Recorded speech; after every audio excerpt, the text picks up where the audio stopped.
വിശുദ്ധ മർക്കോസിന്റെ സുവിശേഷം 9 അധ്യായം 41 സത്യമായി ഞാൻ നിങ്ങളോട് പറയുന്നു, നിങ്ങൾ ക്രിസ്തുവിനുള്ളവരാകിയാൽ അവന്റെ നാമത്തിൽ ആരെങ്കിലും നിങ്ങൾക്ക് ഒരു പാത്രം വെള്ളം കുടിക്കാൻ തന്നാൽ അവന് പ്രതിഫലം ലഭിക്കാതിരിക്കുകയില്ല.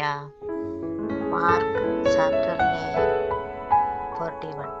For truly I say to you, whoever gives you a cup of water to drink because you bear the name of Christ will not lose his reward.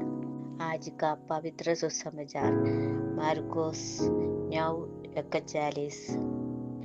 क्योंकि मैं तुमसे सच कहता हूँ, जो कोई तुम्हें मसीह के नाम के कारण पीने के लिए एक प्याला पानी देगा, वह अपना प्रतिफल नहीं खोएगा.